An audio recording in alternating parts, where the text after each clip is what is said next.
छोटा सा छोटी सी आशा, मस्ती भरे मन की भोली सी आशा, चांद तारों को छूने की आशा, आसमानों में उड़ने की आशा। दिल है छोटा सा छोटी सी आशा, मस्ती भरे मन की भोली सी एंथ्रोपोलॉजी के लोग हैं जो लोग स्टडी करते हैं, उनको पता है हमारे यहाँ भी गारो, जैंतिया, खासी लोग हैं उधर में, जहाँ पे शादी के बाद महिलाएं अपने ससुराल नहीं जाती हैं, पुरुष अपने ससुराल जाते हैं। आपको पता होना चाहिए जी, वो है हमारे इंडिया में है, और गारो, खासी, जैंतिया में तो पूरे ही तरफ है।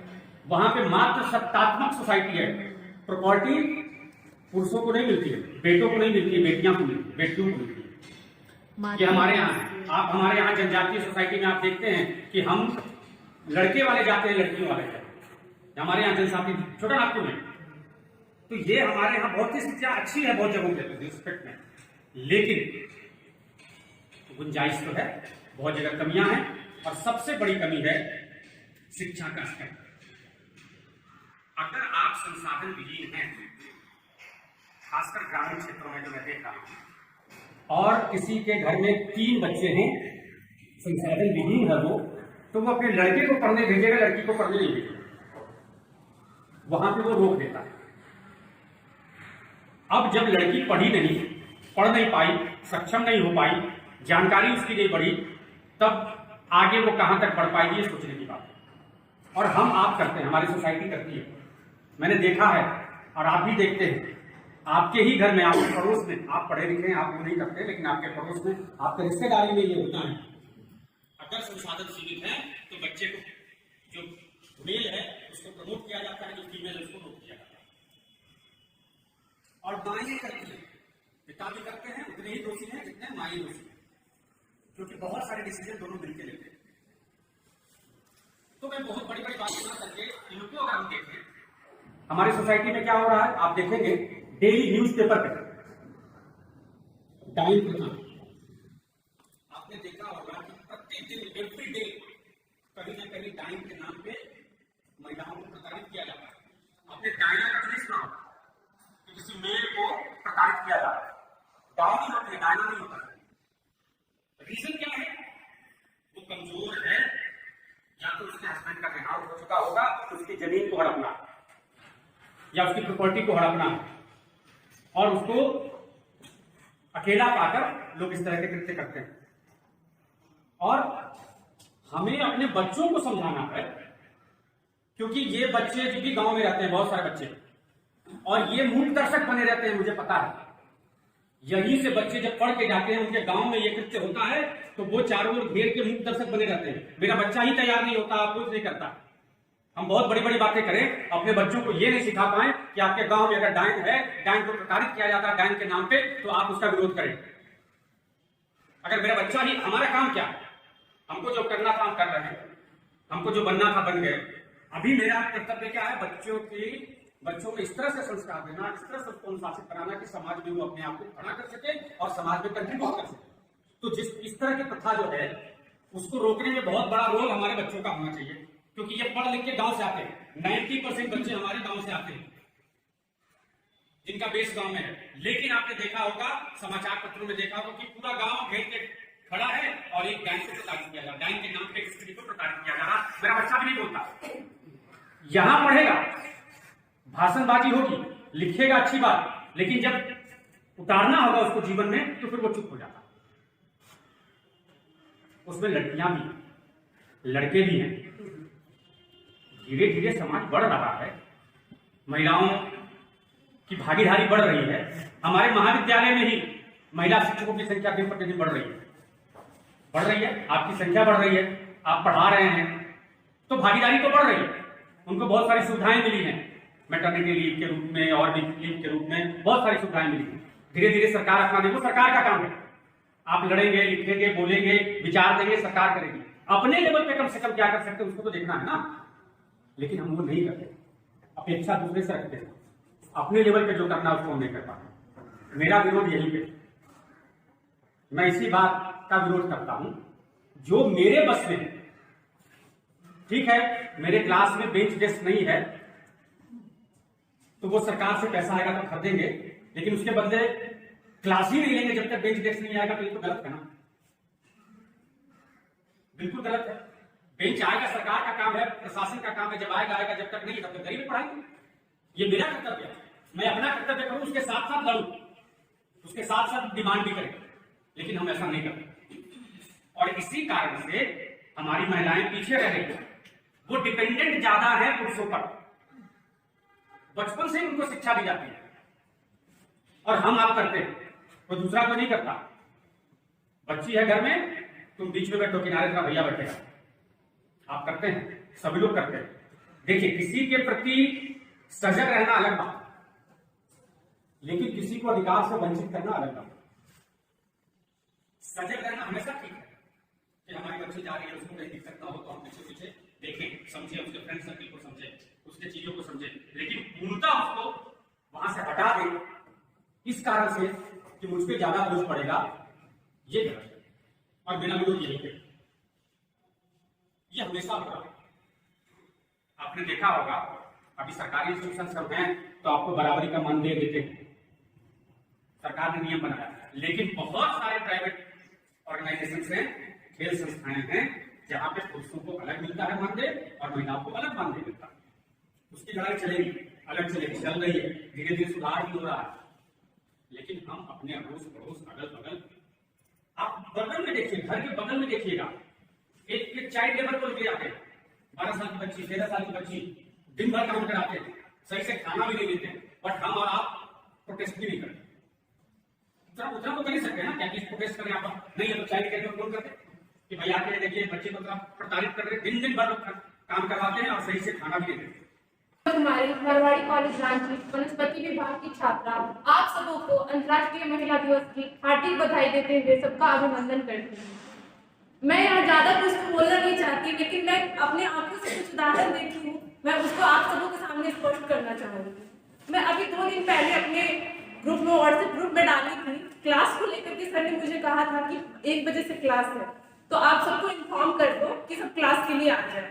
मैंने जब वहां पे अपना नोटिस डाला तो मुझे एक लड़के का कॉल आता है जो कि मेरी क्लास में ही पढ़ता है। वो बोलता है तुम लड़की हो, तुम्हारी बात मैं क्यों मानूं? और ये कहते हुए मैं ये भी देखी कि नेक्स्ट डे जब क्लास हुई तो वहां पे 44 स्टूडेंट है, जिसमें सिर्फ 10 लड़के हैं और सिर्फ 1 लड़का आया था, बाकी की सारी लड़कियां आई थी। सभी से ये अपना बात स्पष्ट करना चाहती हूँ कि महिलाएं तब सशक्त होंगी जब आप सभी हमारा समर्थन करेंगे।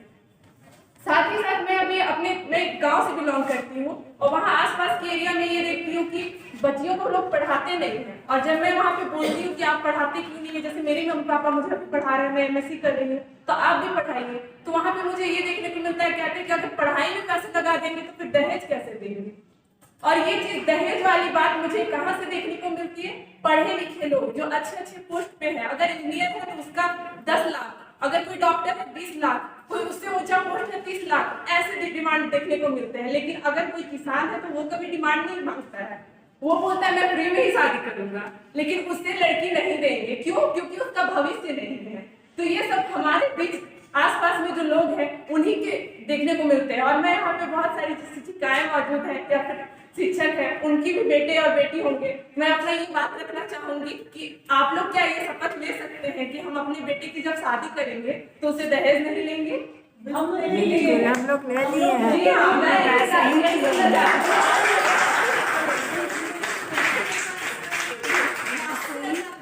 जाएंगे और जब रिश्ता लेकर के जाएंगे तब आप सबसे पहले बोलेंगे आप कितने गहने दोगे, मेरा डिमांड 10 लाख है। और मैं ये अपनी आंखों से देख रही हूँ, मेरे लिए खुद के लिए मेरे पिता ने जब रिश्ता लेकर के गया, मुझे उधर से कॉल आता है और ये बोला जाता है कि तुम आगे क्या करना चाहते हो।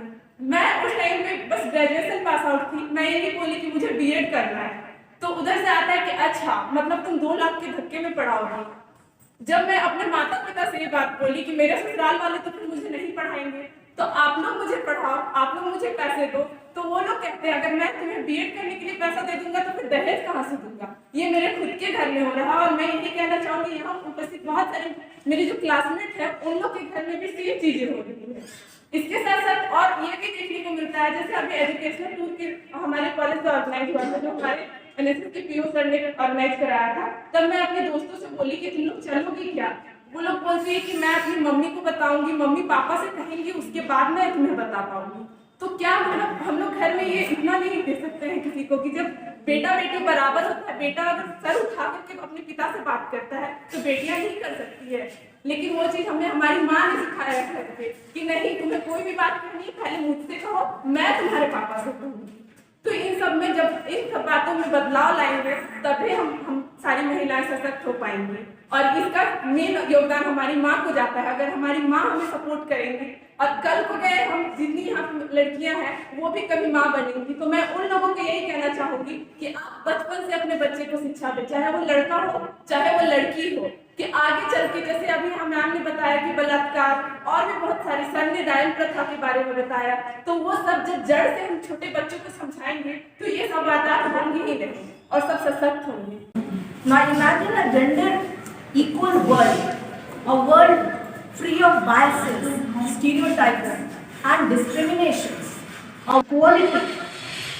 We need to push for gender equality as early as possible.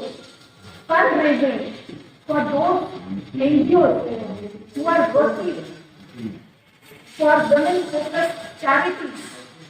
Now, hence, this year, we need to break this gender bias.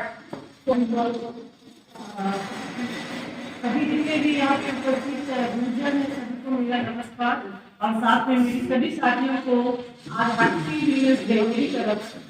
और एक बार कहना चाहती हूँ कि बहुत सारे प्रॉब्लम्स के बारे में आप लोगों ने बताया।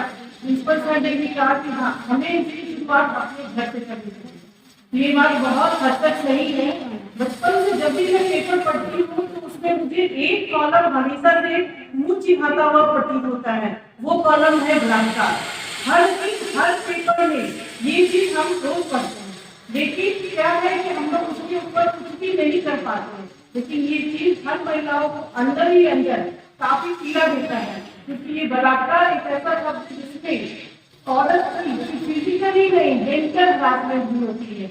इसलिए हम चाहेंगे कि हर महिला ये अपने घर से शुरू करे और अपने होने वाले या जो अपने बच्चे हैं इनको पहले सिखाए कि औरत का सम्मान करे। और जब हम अपने बच्चों को ये सिखाएंगे कि वो औरत का सम्मान करे तो दुनिया में कोई भी रेप केस आगे कभी नहीं होगा। मैं नहीं तो तुम हो, मैं नहीं तो तुम भी नहीं। इसलिए कहती हूँ कमजोर मत समझना, ये समझकर कि मैं एक औरत हूँ। जन्म देती है तो माँ, सहारा देती है तो बहन, समझती है तो दोस्त, साथ चलती है तो पत्नी, और जब प्यार लुटाती है तो बेटी। हर आंगन की शोभा के लिए आन बान और शान है तो शासन व्यवस्था के रूप में शुद्ध भारत संविधान है तो आस्था है तू, विश्वास है तू, टूटी उम्मीदों की आस है तू। महिला दिवस की बधाई तुम्हें, सबसे खास है तू। अपना वजूद भूलकर हर किरदार निभाती है, ये वो नारी है जो घर को स्वर्ग बनाती है। नारी पीठ के राधा बने, गृहस्थी में बने जानकी, काली बनकर शीश काटे जब बात आए सम्मान। महिलाओं के बीच कितने सारी कानून अंतर्राष्ट्रीय वर्ल्ड वाइड लीगल एक्शंस की बात आर्टिकल्स वाइज है, लेकिन फिर भी उनका उल्लंघन हो रहा है। डॉक्टर प्रोफेसर महामहिमा महिलाओं को कमजोर समझते हैं, पुरुषों के सामने उन्हें नीचा दिखाते हैं, बलात्कार में वो नारियों की सराहना करते हैं। Behind every successful hand being there is a woman। और डॉक्टर सुनीति नायर उन्होंने महिलाओं की स्थिति को बहुत अच्छी तरह से बताया। तो सारे स्टूडेंट स्पेशली जो यहाँ पर स्पीकर रहे और नहीं भी अपनी बातों को रख पाए, सारे स्टूडेंट्स को उनके अच्छे स्पीचेस के लिए, अच्छे पार्टिसिपेशन के लिए, यहाँ उपस्थित होने के लिए एक एक स्टूडेंट को धन्यवाद देते हैं पूरे कॉलेज की तरफ से और उस ऑर्गेनाइजिंग कमेटी की तरफ से। और अनुभव सर को भी बहुत बहुत थैंक यू। और एक और प्रत्येक जो यहाँ उपस्थित है, क्योंकि हर किसी का नाम नहीं लिया जा सकता है, सबको इस